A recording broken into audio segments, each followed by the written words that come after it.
The images that have come to define Kashmir this past month.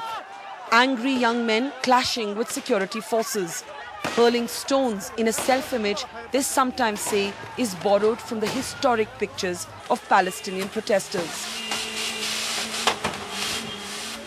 The genesis of the present crisis perhaps began with what has come to be known now as the intractable challenge of the valley's Stone-pelters.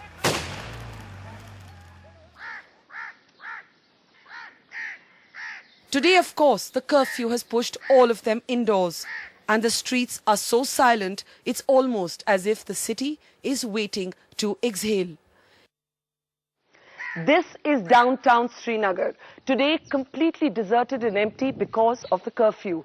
But usually the one part of Srinagar city that has seen some of the fiercest and most volatile clashes between stone-pelting protesters on the one hand and security forces on the other. Stone-pelting, of course, has now taken center stage in the political debate here. Protesters say it is an entirely legitimate way for them to express their anger. Security forces say that mobs often get so provocative and violent that they have no option but to retaliate. Either way, caught between the battle lines sometimes are the forgotten stories of the victims. Here is one such house steeped in heartbreak and mourning. The house of 17-year-old Tufail Ahmed Matu, who would have ironically celebrated his birthday this month. The only child to his now devastated parents.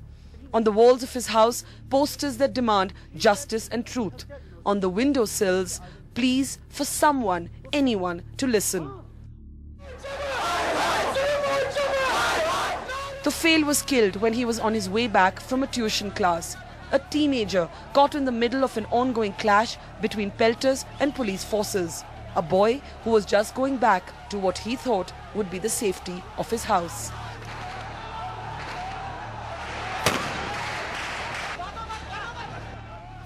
The police have promised an internal inquiry after initial medical reports said that his death was because of a tear gas shell. And some say it was Tufail's death that sparked off this entire month-long crisis.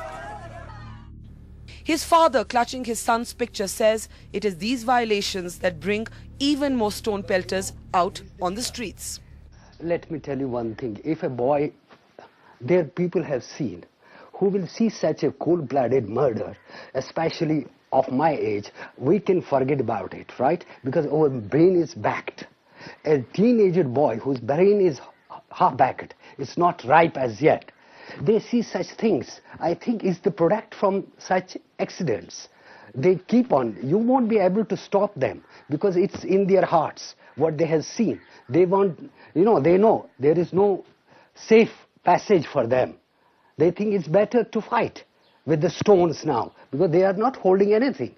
It is the accident which made them to be on the road with the stones. Across the city at the opposite end, the paramilitary forces say while they have been vilified, they too suffer, often unnoticed, arguing that in the last month alone, more than 200 soldiers have been injured in stone pelting. Showing us the broken window panes of their bulletproof bunker, officials argue their vehicles can take bullets but are not effective against stones. Stones to the quantity of, say, weighing 20 to 15 kgs of weight, they were thrown on this from rooftops, and the result you can see here. In the camp's hospital, we meet a soldier who has a broken jaw and lost a tooth when a stone hit straight at his face. Nishat में मेरी duty थी Nishat PS के अंदर, तो वहाँ पे लड़के बहुत सारे पत्थर कर रहे थे, तो एक पत्थर आके यहाँ पे लगा सीधे, मेरा एक दांत टूट गया और नीचे के दो दांत अभी भी हिल रहे हैं और इधर सूजन हो गया, कट गया सर होठ. And in the army hospital, doctors worry about Constable Sunil Pawar, one of the most serious patients who has lost the ability to see in one eye when a stone ripped right through it. In Kashmir, like always, it's the human story of pain that is so tragic, no matter on which side of the divide. The pain of people trapped between the battle lines. In Srinagar, Barkha Dutt for NDTV. Tuba.com